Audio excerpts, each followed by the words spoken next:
Okay. Just a second, and I will give you the link.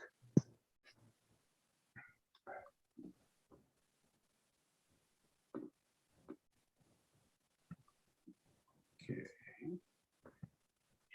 Should be just a second. All right, I got the link. Yeah. Okay. So anyway, I'm pasting in the chat. It's here. Yeah.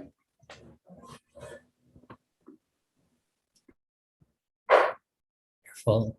And just looking at the time, it looks like we can go ahead and get started, just to be mindful of everybody's time.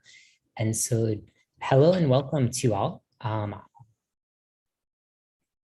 Hello and welcome to all to this webinar on international experiences, fellowships, and funding, perspectives from Switzerland, Indonesia, Haiti, Rwanda, and Tanzania, which is hosted collaboratively by the student and webinar committees of the American Psychological Association's Division 52 for International Psychology and the Association for Multicultural Counseling and Development's AMCD International Concerns Group.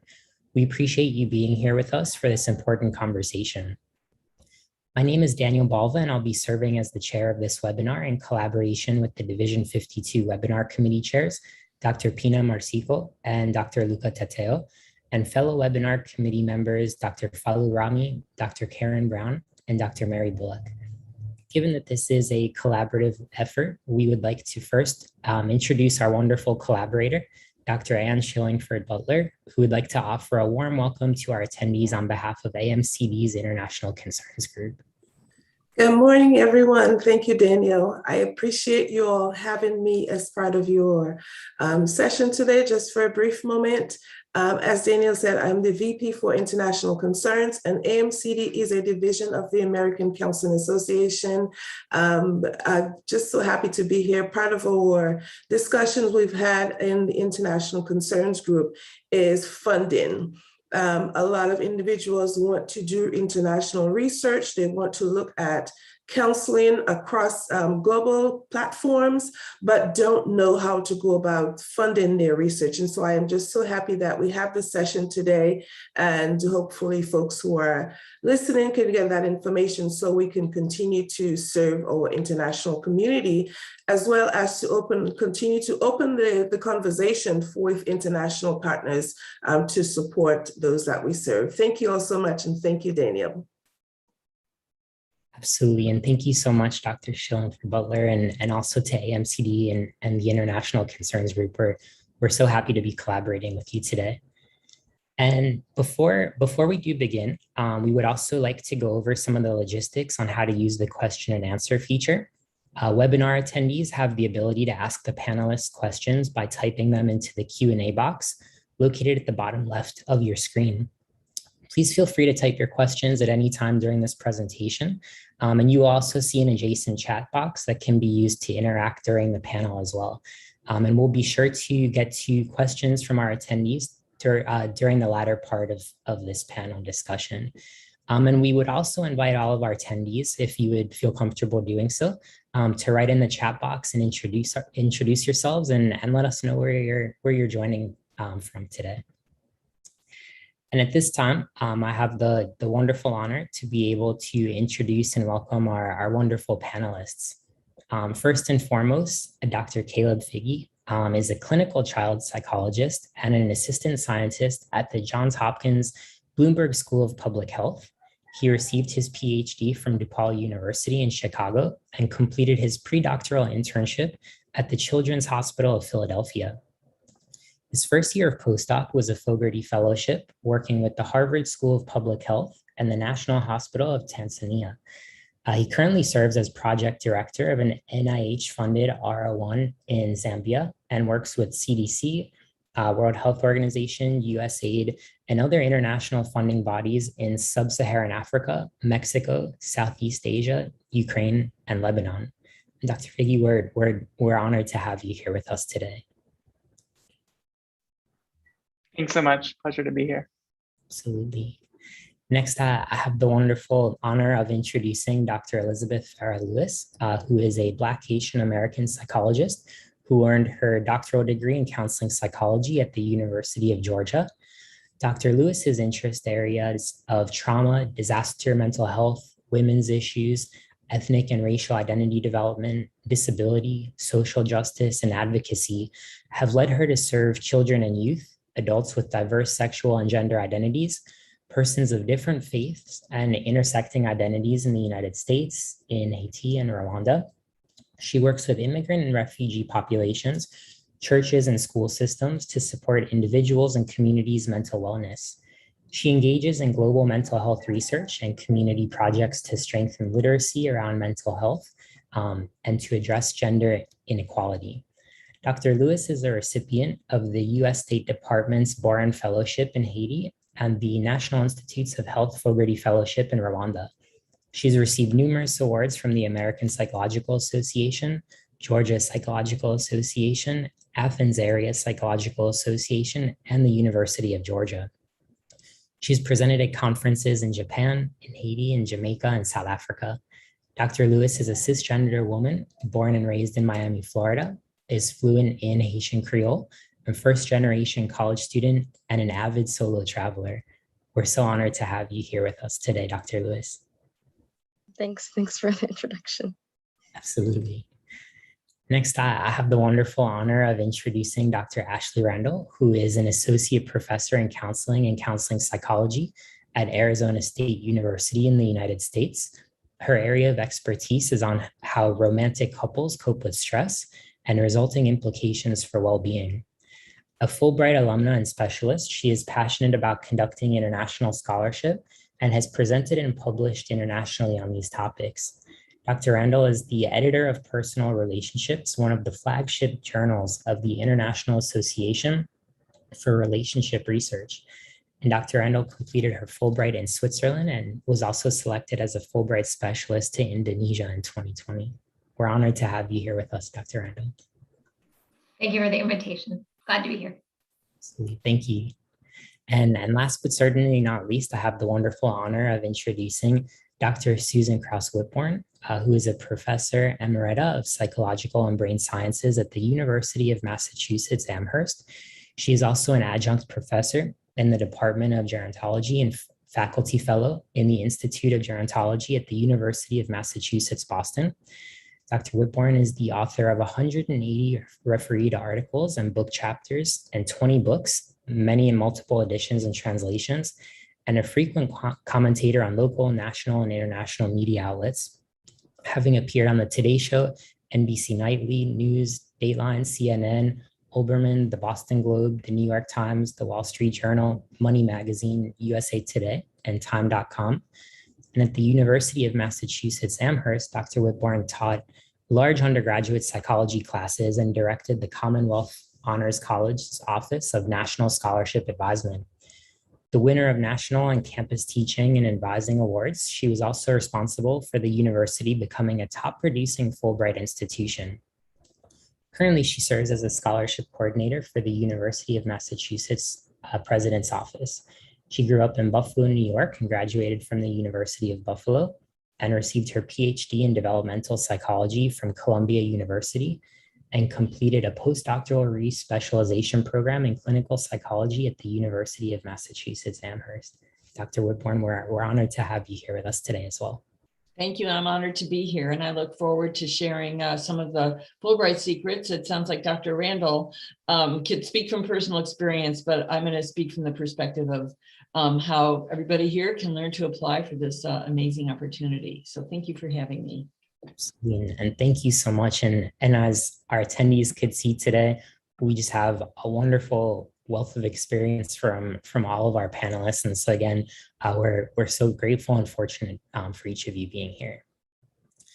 And so to go ahead and get started, first we'll pose the question to Dr. Lewis, and then we invite our other panelists to kind of jump in as each of you would like. And we'll rotate questions as well, but the questions are absolutely for everybody. And then Dr. Whitbourne will have some additional questions for you from your unique perspective as well. And so first and foremost, Dr. Lewis, can you please tell us a little bit about the overall fellowship for which you applied? I recognize there there are quite a few. And also, what do these fellowships entail, and what led to your interest in these fellowships?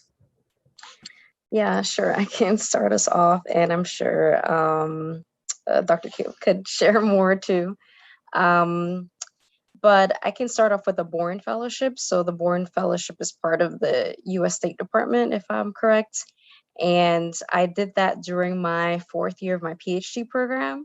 So I knew when I was interviewing for the University of Georgia, I said that I want an international experience, even though it wasn't like within the program. So I sort of, when I got to campus, I visited international students office and just visited I visited different offices just to know about, to learn about different fellowships. So by gaining information a little bit earlier on, I learned about the Boren Fellowship, which is available to undergraduate, also graduate students.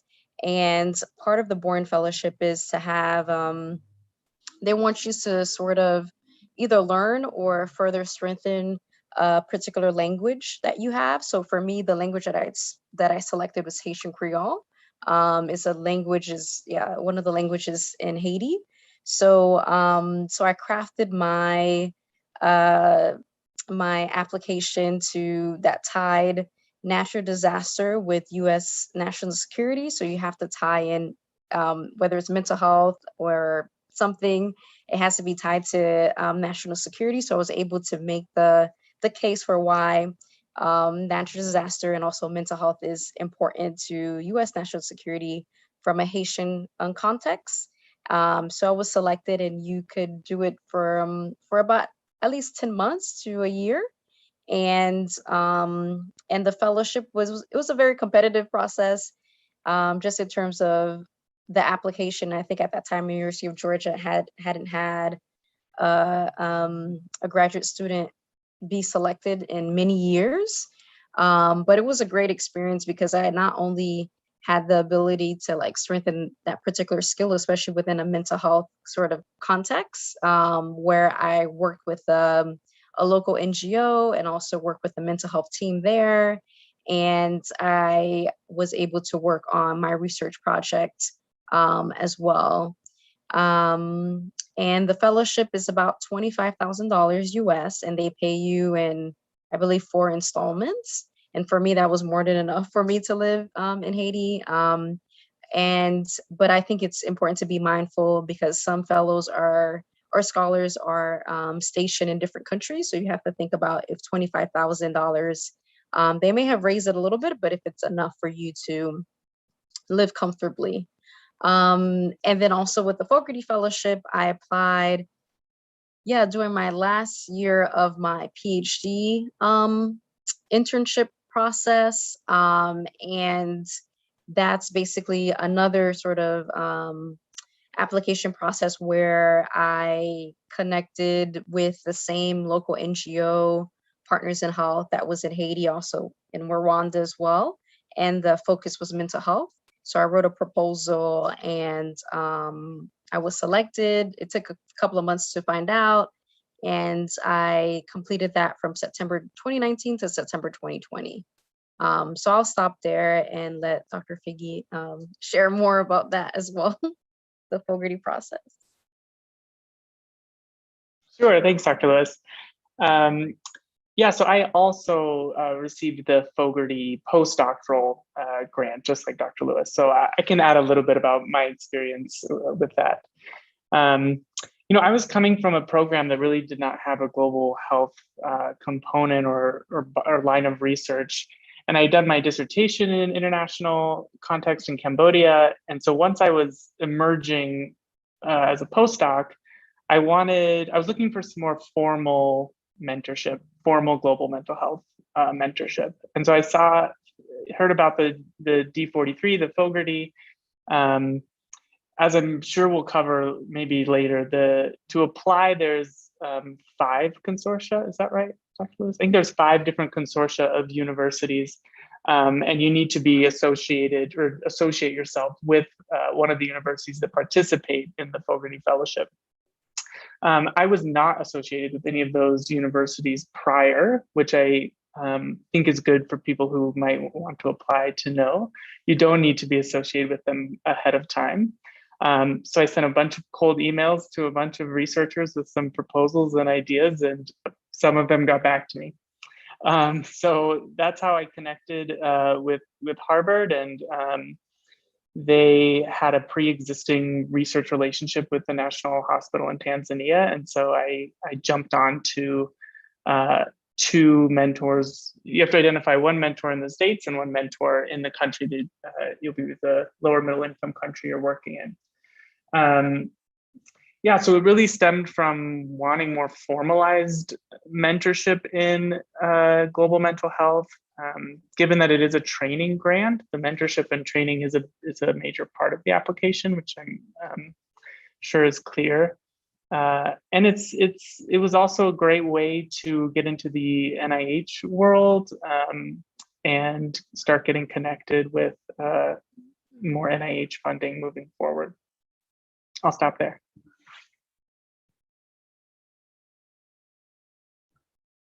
Thank you both. And Dr. Randall, if you might also like to tell us a little bit about the Fulbright Scholarship and what that entailed and what led to your interest in the scholarship as well. Sure, absolutely. And Dr. Whitbourne, please chime in case I miss anything.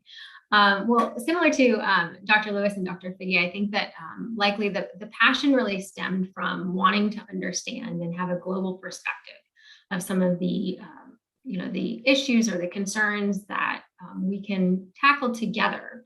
And I mean that in the broadest sense of how it is that we can really create world peace through international educational exchange. And I think that for those of us that either as a graduate student or in the faculty realm are really privileged to do so in that context.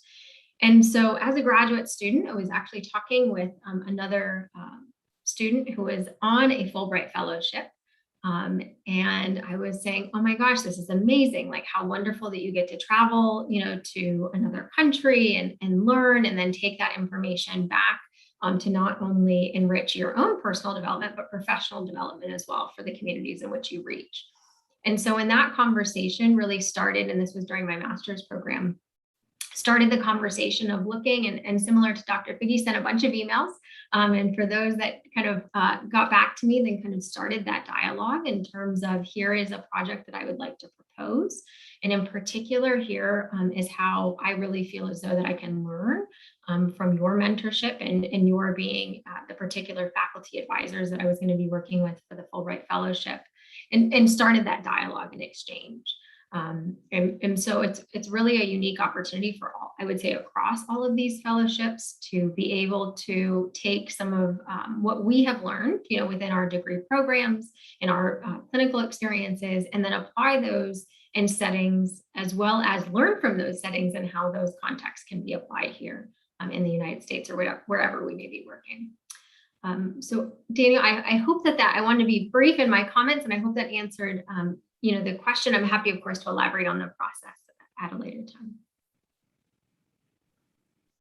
Thank you so much, Dr. Randall.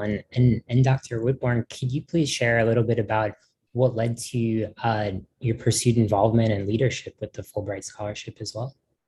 Well, as hearing you talk about sending out emails to countries and universities, I mean, that wasn't quite what happened to me, but it was a little bit random in that I had another position at the university. I was running the honors program in psych, and I had an opportunity to step in with our new honors college and do Fulbrights, as well as a bunch of other scholarships, prestigious scholarships, including the Boren and Marshall and Rhodes and all those. So I just entered the Fulbright process kind of learning, and luckily the officers of the program are very shall I say generative.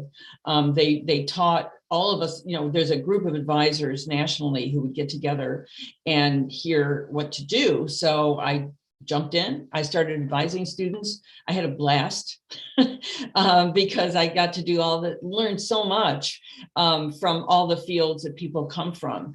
But my basic focus was, as Dr. Randall said, giving people an international opportunity. And I have some slides I think I'm going to present later. Is that right? On the nuts and bolts? Yeah, that would be wonderful. I could do that now, or I could do it later. If you would like to do that now, Dr. Whitbourne, Okay, great. Because I feel like sometimes it seems a little, people aren't really, it seems a little vague, not that you were vague, Dr. Randall, but it's like, what is this? So the Fulbright officers gave me their abbreviated version of one of their slideshows, and you can go to their website and you will find iie.org and just look for Fulbright. You're going to find so much information, but it's what I loved about advising students was it was pretty transparent as to what they wanted, and it was very doable, and it was very exciting when students won. I mean, that year, the years that we were top producing institutions, and I think our highest was 16 for UMass Amherst, it was just so thrilling to be able to see them all go and do fantastic things. But anyway, nuts and bolts. So it was, you can see here kind of the background of it and where it originated, and it still gets support, luckily, from the State Department. It's had some ups and downs, but things I think are pretty solid. And you can see all the opportunities that are open to students, and especially, and they mean this. I mean, I've seen scholarships where they say this and they don't mean it, but they mean it. They really want diversity of US society. They want students who will represent the US and all of the multiple facets, not just students from, the Ivy Leagues or the prestigious schools. They want a whole range of students, and it was great because I was at a public university, so that was very encouraging, and they followed through. So the thing for people to know, I mean, a graduate student here listening to this, you're going to be interested in doing research. However, there's another way to approach the Fulbright, which is to teach English, to be an English teaching assistant. So you could actually go there to teach English, but while you're there, have a project. And all of my students who did this had a project. It was with a community. I mean, in psychology, and I did have a number of students who got Fulbrights. And with psychology, there are kind of obvious things they could do related to their specific interests. But there is that way to go there. And then when you're in graduate school, obviously, you're going to be doing a research Fulbright probably to advance your dissertation research, but you do have this, other way. So look, I mean, there's tons of awards that are given. The key, I think, for applicants to understand is how important it is to tailor your application to the country. Don't pick a country because your family is from there, or you like the music or the dance or, the food. I mean, it's fine to like all those things, but you don't want to emphasize that in your application. You are looking for a match, and that's true for the ETAs as well as the study research grants. Like, how is this Fulbright really fitting into your particular interests? And then also, how is it going to benefit the US when you come back? So you're giving, but you're getting, and you're giving when you come back. And just as Dr. Randall, explained her experiences, this is what Fulbright wants, Fulbright's scholars to do, is talk it up and say what a great program it is, and also share what they learned about the country they were in. But the key really is the match. And you can do what a couple of you mentioned. You find a school, and I worked through students with this. I had somebody going to, I think, Norway, looking at forests. So we were, we found somebody, we Googled, found somebody. She starts writing to them. They write back, and they develop a relationship. And then that host country says they want you. So you do have to have somebody vouching for you, a letter saying that they do want you. And then there's other language requirements and so on. But I mean, here are all the benefits, it's everything is paid for. And also you help advance your research. But even if you're an ETA, you're also getting some benefits that you bring back. So you can look at the website to see the application components. Everything needed is on there. Everything. And if you go to your school, if you're at a US school and you go to your Fulbright advisor, they will help you with this. The application just closed for the year. So the next deadline will be in October of next year. Here are some of the selection factors. And this is really all on the website, but you can see feasibility of the proposal, a good record, but you you could have a 2.7 GPA and still qualify, believe it or not. And they don't really hold you to a GPA requirement. They want to see what kind of person you are. Do you know the language? There's a preference factors that are transparent. You have to advance the Fulbright goals and look specifically at the individual countries. And that's really important, where you look and see, okay, this is a program for me. So here's a little bit about the timeline. And then here's all their stuff. They're on Twitter. They have a great website. You can call and watch videos. It's just, something that I really hope everybody will take a look at as an opportunity and see it as something you can do. And you will get help for it. And it's very exciting when you win. But in answer to your question, why did I do it? Well, it was fun. It was a job, but it was really fun. I mean, you do vicarious travel when you're a program advisor like that, and you get to learn about other countries. But it was so great to see how happy the students were. And then when they came back, what a great experience they had. So thanks again for letting me present these. Absolutely, and thank you so much, Dr. Whitbourne. It's wonderful to hear about your leadership and your support of students and early career professionals to gain those international experiences. So thank you, and for our other panelists too. It's just wonderful to hear how each of you were able to seek out those international experiences, maybe when they weren't present within programs, and so the work that you all did to connect with other students, to do your research on opportunities is great. And I think that's something that a lot of people could definitely identify with too, when those international experiences may not be as present within certain training programs. Daniel, may I add just a quick point? So thank you, Dr. Whitbourne, for going over those slides. I just wanted to acknowledge, for those of you that are joining us or will join us from countries outside of the United States and may be interested in coming to the US on a Fulbright, I put in the chat that in addition to the Fulbright website that Dr. Whitbourne had mentioned, checking out your home country's embassy is a great place to start. Again, I can't give specifics in terms of all the countries, but typically is that when you go to your home country's embassy website, and there will be a Fulbright program information. That way you can then determine what are the application procedures, which will likely be standardized, across the countries in terms of what the application will require. However, you can then work with either, your home institution and your home country about what the requirements would be to then further identify someplace in the US to come. So just wanted to give that information. Right. I just put that back in the chat too. Thanks for pointing that out. I see there's a question about if you can apply as a counseling professional. I was about to answer that, but I'll just give it a quick answer, because the Fulbright program is based on not having a doctorate. If you have a master's degree, then you can either apply independently, or you can apply through your alum, the institution you graduated from, your alma mater. I supported a bunch of students who were alumni, and they did really well. You just have to plan a project that's consistent with your particular interests as a counseling professional, and there'd be plenty of opportunities there. I think they would like that. Thank you both. So kind of speaking along the lines of the projects, I know each of you had referred to having to consider projects that you wanted to work on for your experiences. And so I'm wondering if and Dr. Figge, we can start with you.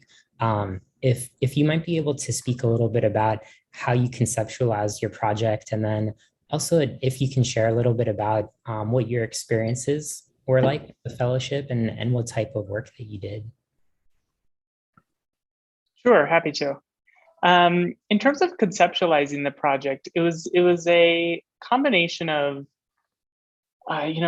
previous work I had done in global health and where I wanted my line of research to be going, in combination with what the team in Tanzania was looking for and what they needed.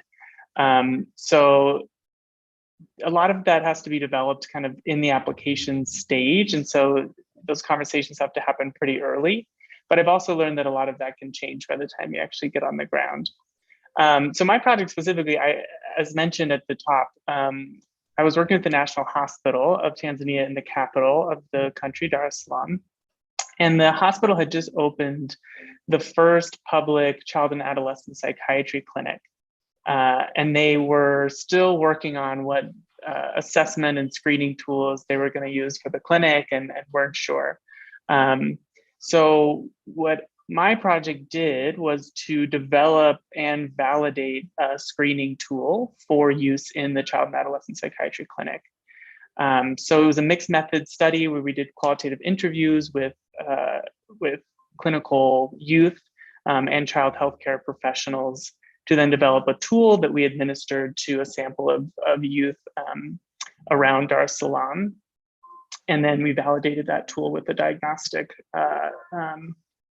assessment. So what the project resulted in is we created a brief transdiagnostic screener for PTSD, major depression, and generalized anxiety that was in Swahili and performing better than the kind of diagnosis-specific comparison measures that many people use globally. So now that's the screening tool used in the clinic there in Dar es Salaam. So that was the project. My experience was it's incredible to be on the ground, and especially to have the time and the flexibility to focus full time for a year on one project and be on the ground. So working with the local team and building a research team, refining the research idea and making sure it's something that's useful and meaningful for the context. It's hard to beat, and it's why I think we all get into this work is to work in those contexts. Thank you so much. And Dr. Randall and Dr. Lewis, if you both might also be able to share a little bit about how you thought about the projects that you were interested in working on, and then what your experiences were like with your fellowships. I guess I can go. Yeah. So I'm a psychologist. So I've been interested in mental health. So since having that experience with the Boren Fellowship and having the mental health focus, I wanted to continue on with the same organization, Partners in Health. And so when working with the team based in Rwanda, the focus was still mental health, but it was looking at a particular intervention called Problem Management Plus that's used it's a short intervention geared for depression. So my project was around just sort of further assessing the effectiveness of it, especially for patients who needed more than those 5 initial sessions. And the project was focused on patients in rural areas, because that's where the sites are based. And then also, since primarily the providers who delivered that intervention were nurses with a mental health background, since there are limited psychologists in that country. So it was definitely a good learning experience, because it wasn't just research-based, but also working with the mental health team to sometimes we hiked a few mountains to get to patients who sort of slipped out of service, or sometimes we worked on reviewing some research literature together. Sometimes we did case conceptualizations, or I sat in on some therapy cases as well. So it was definitely a mix. And at times I worked with Rwandan government, the Ministry of Health, to develop mental health interventions for COVID-19. I was involved in meetings at different levels for developing Rwanda's 5-year strategic plan for their mental health service delivery. So it was like a really unique opportunity that it's a little bit beyond your research, because you have to get IRB approval and all that, and also build rapport with your team.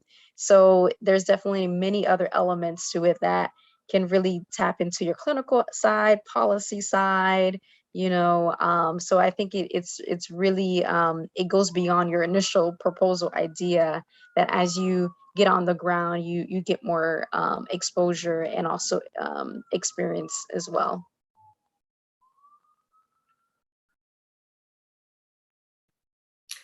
And Dr. Lewis and Dr. Figge, I'm like just in awe of your experiences, and it would be nice if we could all be sitting around a table and learning more about your amazing accomplishments. So as Dr. Lewis had implicitly mentioned, right, it's really about building relationships and establishing relationships with those that you're working with, which largely can be with the primary mentor to whom you are applying. And in particular, I'm speaking from the Fulbright experience, but then those that are in the team. So I completed, to give some background, I completed my Fulbright Fellowship in Switzerland in 2007 and 2008, which is hard to believe. So it's quite a long time ago. However, the initial project that I had proposed was studying, and I'm quite going to be sarcastic here, a unique topic in terms of stress in the context of relationships, because I know that none of us experience stress in our relationships. And so it was this groundbreaking idea. Obviously, I'm joking, but to work with Dr. Guy Bodeman, who is really a world-renowned expert in the topic of stress in relationships, has developed theories, has developed clinical intervention and relationship education programs. And so at that point in my academic journey, it was to work with him to really expand some of the ideas that I had about interpersonal emotion regulation and how it is that we can then implement those in both relationship education and then clinical programs.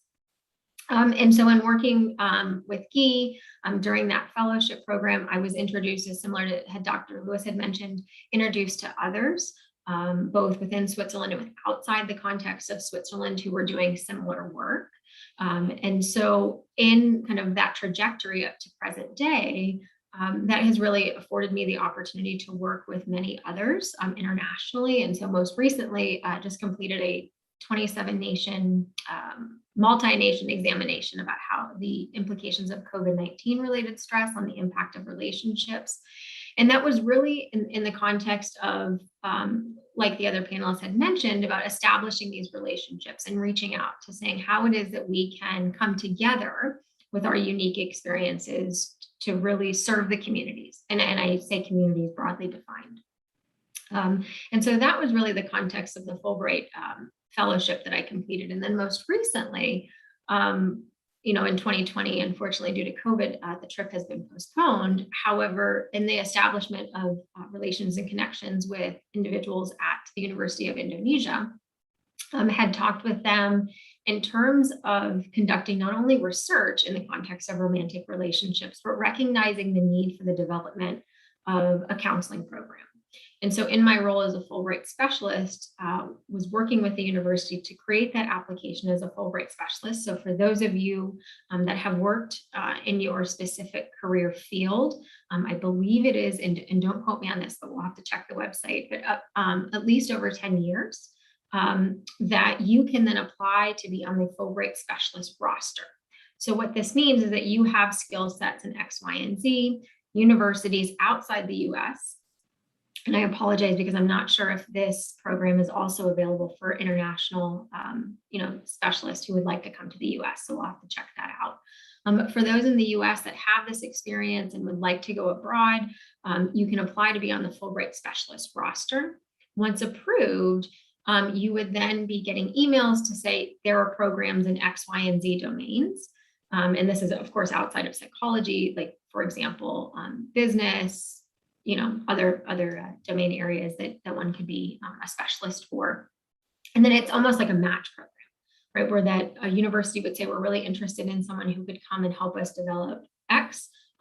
That's my area of expertise. So I'm going to go ahead and apply, and then the university would review those applications. And so in particular for the University of Indonesia, given my area of expertise, as well as my experience in academic administrative positions, I was selected to then go over to the University of Indonesia, to be determined, at that time point, to then help develop the curriculum for how it is that we can develop curriculum training for those at the university, to then not only learn, both the theoretical applications, but how it is that we then establish those community, relationships to then engage in that clinical training.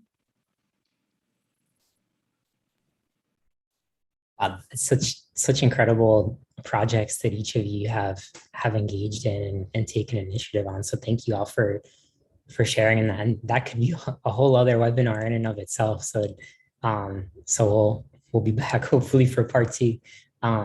But Dr. Whitbourne, if you might also be able to share just a little bit about some projects that you noticed in terms of students who are applying and what those projects look like. Yeah, so a project is, I'll kind of give a general framework. It's part of your proposal is a personal statement, like they want to know who you are. And Dr. Randall, I know you were at the University of Arizona. I probably knew your advisor back then because they have a great track record. So I'm sure you got great advice on this as well. But you describe yourself appropriately, not too much detail about inner workings and psychodynamics and all that. But it's important because they kind of want to see what kind of person you are, but it has to tie in to your actual academic proposal. And this is for research. So you think, I don't think I'm going to answer the question about specific projects. I think I'm going to talk about kind of the outline of what they want. It's really who, what, where, when, why type of thing. And so it's really important how you start this essay. You don't say, my name is blah, blah, and I want a Fulbright to go to, Tanzania. You start out with a kind of a broad opening sentence, not exactly like what you would write for a research proposal. And I think that's the hardest thing for students to understand. It's not your thesis proposal. Okay. People reading this are not going to know anything about your field unless you're very lucky and you have a psychologist on the board. Like I was, I also worked on the IIE side. I did selection for people who were going to go then to the next phase, because you're going to get read by a panel of probably people with a background in linguistics, probably English as a second language teaching. Many of them do that as their professional area. And then you'll get like some other people thrown in. So you have to keep in mind, you're not writing to a psychologist, but you also have to keep in mind that where it's going to bounce off of, like if you're writing about relationships, okay, so you would have a kind of a framework about research on relationships, not too detailed, not too much, but enough to get people interested and understand why this is important and why it has international implications or implications for your country. Then it's going to be read, if you make it past this initial panel, the non-psychologists, then it's going to get read by people in the country, more non-psychologists, and people looking to see, do we want this person in our country? Does this proposal make sense? Does it link with an existing priority that we have? Particularly, it might be at the university that you're applying to. So they're going to know about the countryside. So unfortunately, that makes it a little scary to think, oh, it's not just one panel, it's two. Plus you have your university who are going to be asking you questions as well. So you go before a panel, again, non-psychologists, and they're going to ask you a bunch of questions. So all of this frames your research project. You want to kind of who, what, where, when, why, like you're the person, where you want to go, what you're going to do. And I think you've now they probably have 2 pages for this, single spaced, like pages. So the middle part is the what, and then the kind of the last is the implications and why this is great. And you don't end up saying, I know you know this, and Dr. Lewis, I know you know this from your Boren, saying, I want this scholarship and I need the money. It's got to end up on sort of a lofty note. So that's, but I think the key thing here though, and I mentioned briefly, is that your university is going to examine you as well. And most Fulbright advisors don't want to put you through a miserable process. They want to help you. So when they read that essay, they're going to help draw out your strengths. They are going to rank you, and not rank you, but rate you. They don't rank people, they rate them. But they will try really hard to get you kicked over to that next side to become a semifinalist and then finally get picked. So all of it informs the way you write. But the great thing is you do get help. You get help from your advisor, your fellow students even, but mainly from the people who are running the program. And if you're an alum, you can still turn to them so that you get it as spiffy as possible and kind of check off all the boxes. So that's a longer answer maybe than you wanted. But we should also mention the recommendations have to also buffet this proposal, and any letter you get from the host country, how they're just dying to have you and you're going to be the best person ever and you're going to really help forward their research. So those are little components as well. Thank you for sharing that, Dr. Whitbourne. And I wonder for our other panelists, do you all have any any additional comments or recommendations as it relates to the application process, in terms of what was helpful for you navigating the application process and maybe supports that you were able to seek as well? And this one could be opened up to any of the panelists. I guess I can go. I know when I was completing my application, especially for both Haiti and Rwanda, I hadn't yet met the team. So being sure that you're being intentional about the work that you're doing, and that you're not, because at least I know I'm Haitian American, but I still have these Western American based perspectives. So you have to also be careful that you're not imposing your own sort of research agenda when there might be, like, I may want to study mental health in like mothers postpartum, but for them it might be more of the prenatal care. So making sure that you're also in alignment. And even when you write your project and it's approved, I know for me, when I got to Rwanda, one of the first couple of weeks, they wanted me to understand more about the genocide. So I went to museums and learn more about that history, because for them that was relevant. They're like, before you can even think about research, you have to understand about us a little bit more.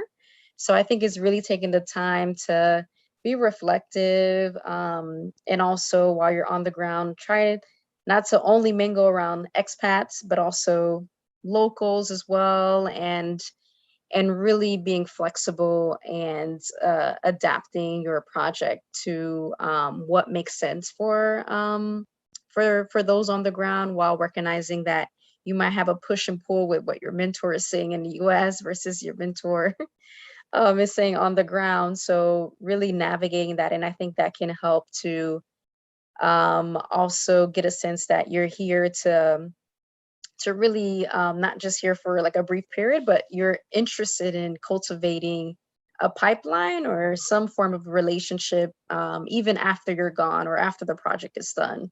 Because there's so many people who come and go, and it's just, they don't even put the team members on their papers or invite them for conferences and things like that, or keeping up with how are they developing professionally, because it's not just your professional development, but also your team and those you're working with. So don't lose sight of that.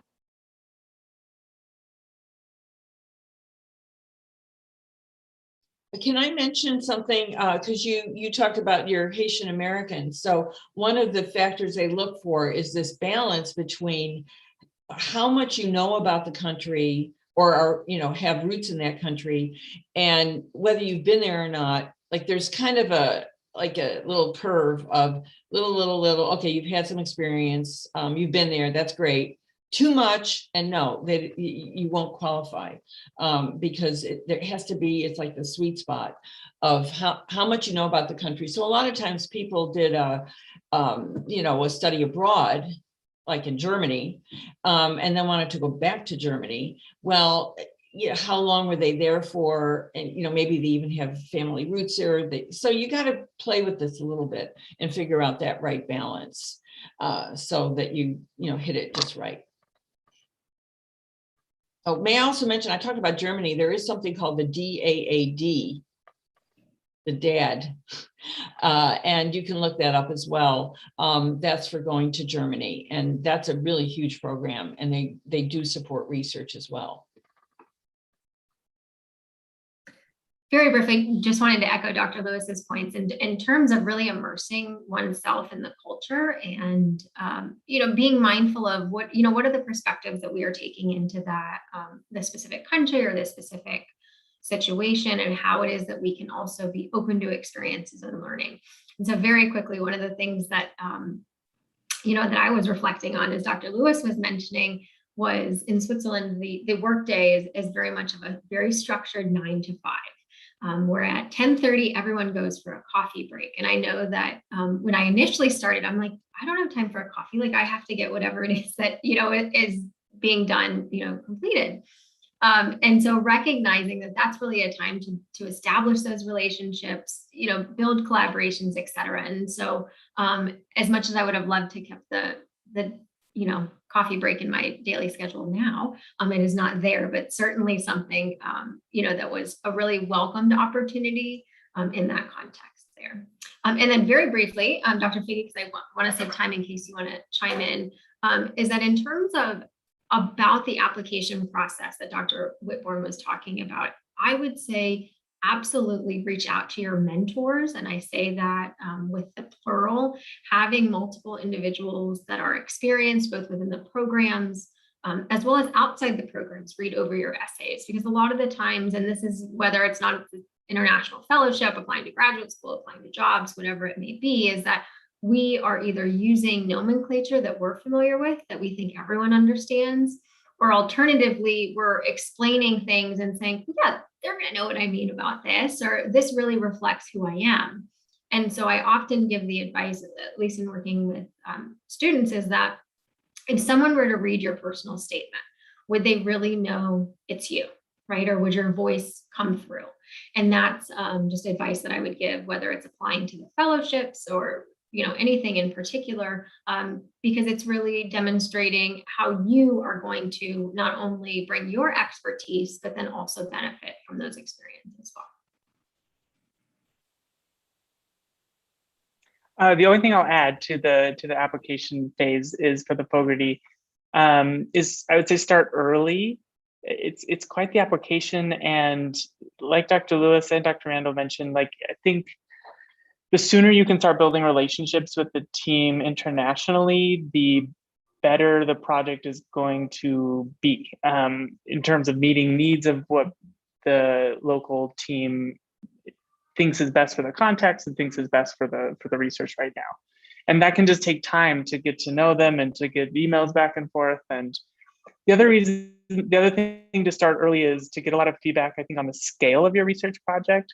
So I'm sure it's true with Fulbright as well, but you're getting a certain amount of research money for the Fogarty, and it's hard to know exactly what. So as a postdoc from the US, it's 10,000, at least it was 2 years ago. So it's hard to know exactly what scale of project you can do with 10,000 USD, and it depends on the country and how far $10,000 goes. And so you want the project to be appropriately scaled to what you can pull off and still do something that's useful and meaningful for the team there. So the sooner you start, the better the more feedback you can get around scale and kind of cultural and contextual appropriateness. And then find people who've been successful in this process and ask for their materials. I just reached out to a bunch of people and asked for and people are willing to share. So find successful applications as a model. Thanks. Yeah, really wonderful points there from each of you. So thank you all for that. And I know we had some questions coming in asking whether individuals can apply both as graduate students and as postdocs as well. So is that something that you have all found in terms of each of the fellowships? It's that they're available to graduate students and to postdocs also?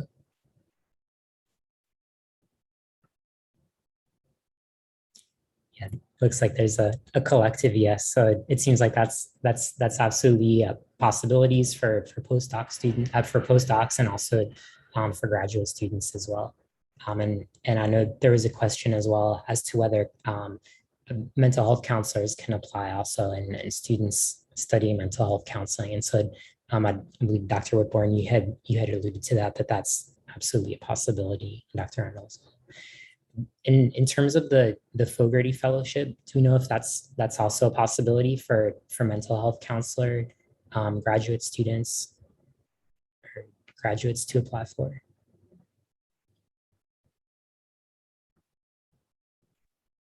Correct me if I'm wrong, Dr. Lewis. I mean, you could certainly apply, but the focus is going to be on research. Like I wouldn't go into the Fogarty expecting to go and be providing direct clinical counseling care in the context.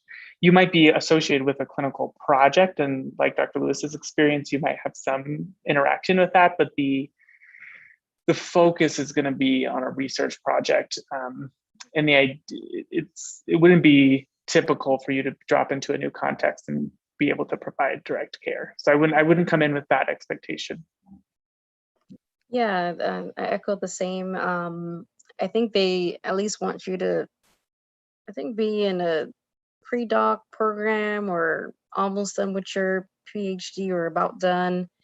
And I know for our consortium, this says the deadline is November 1st, but they're at least the program coordinator reached out and said that they're willing to accept applications after November 1st. So I can put my email down if anyone is interested or knows of others who may be interested, I can share along that person's contact information. Yeah, that would be wonderful for those panelists who might be open to sharing your contact information with our attendees, if that might be something you will be able to share in the chat box. And I do recognize our time for today. And so I wonder if I might be able to ask one additional question, also kind of based on some questions coming in also. In terms of recognizing the importance of international experiences, international perspectives and frameworks within our profession, I'm wondering if you all might be able to speak just a little bit about personal and professional growth that you've noticed from these experiences, and then also just any additional kind of recommendations, either for students, trainees, recent graduates, or early career professionals who are interested in applying for any of these fellowships. And we can start with anyone who might like to share. I guess I can continue.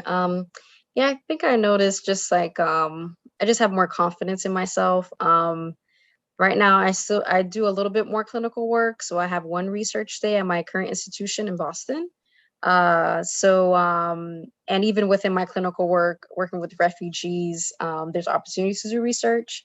So I think for me, it just helped me to gain more confidence in myself, but also understanding more of different research outlets, from the NIH to more career-based training ones that I just didn't have the knowledge when I was pursuing my PhD.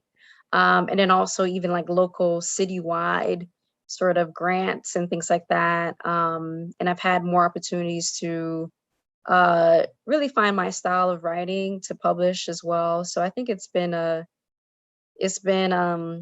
added confidence, but also getting access to knowledge about different platforms, and then also learning as well when when certain materials doesn't get accepted the first time. So, and also continuing to stay in touch with my mentors.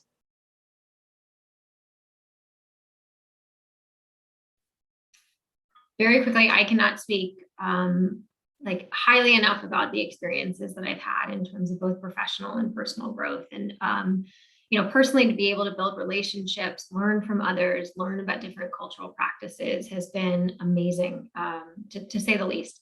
And I would say professionally, and in particular in my current role as editor of personal relationships, recognizing the need, which is a large conversation I know that we're all having at the larger APA level, of decolonizing science, recognizing the need to elevate traditionally underrepresented voices, and in particular those works of our international colleagues. And so really, and certainly work that Division 52 is doing. And so it's really been an eye-opening experience, both professionally and personally, to engage in these. Well, I didn't have the opportunity to do this myself, but vicariously, I think people coming back from the Fulbright, or really all of these international opportunities, it just had a very different perspective. I mean, there's study abroad, but this isn't that. This is, you're really, they welcome you, they want you. You're like a big deal when you go there, even if you're one of maybe 40 people selected by one of the countries with lots of opportunities. But where you end up, you're going to be seen as somebody representing the US, if you're going from the US, but also you're going to come back just with a very different, I think, lens. The students I talked to, it just this really changed them. And they would say, this changed my life. I've had students who've gone on to be very successful in their fields, and they say that scholarship, it did, it changed my life. It wasn't, the funding is great. And the research opportunity is amazing because you can't get that anywhere else. But then it's this idea that you were with people who shaped you at a really important time in your education. So I also, Dr. Randall, I can't speak highly enough from a vicarious advisor point of view. I saw it in lots and lots of my students. I can just add quickly, I'll echo everything that's been said. I think as like a new postdoc, doing a fellowship like this is a huge step forward into your early career. Without it, I would not have been connected to this Johns Hopkins team. I would not be in Zambia right now. It is such a huge step in building a network of researchers and local teams that you continue working with. So if this is something you're thinking about doing or you're already committed to doing, it really opens those doors quite wide for a future in the field. Thank you all so much. I mean, you're all such inspiring leaders within our profession, and just the work that each of you are doing is so fascinating and incredible. And I think I hope our panelists have a moment to look at the chat box, just from the wonderful feedback from our attendees. And so we're most grateful to each of you on behalf of Division 52 with the APA and also AMCD's International Concerns Group. We thank you all from the bottom of our hearts, and for our attendees, thank you all so much for being here with us today. We do just want to briefly share that we do have an additional webinar tomorrow for those on Thursday, October 28th, for those who might be interested at 9:00 a.m. Eastern Time. And this is going to be focused on international psychology students at the United Nations. And so for those who might be interested, you can please feel free to register as well. And then also we do want to share that this webinar is recorded, and it will be accessible to all on the Division 52 website. And so in the upcoming days, please feel free to access the recording and to share that with your peers and colleagues so that we can spread the important words from our panelists and be able to share the importance of these international opportunities and experiences. So thank you all again so much. And on behalf of the Division 52 Student and Webinar Committee, we hope that you have a wonderful day or evening wherever you are located, and we hope to see you all soon. And thank you all so much. Thank you. Thanks for the opportunity. Thank you. Great meeting everybody too. Thank you.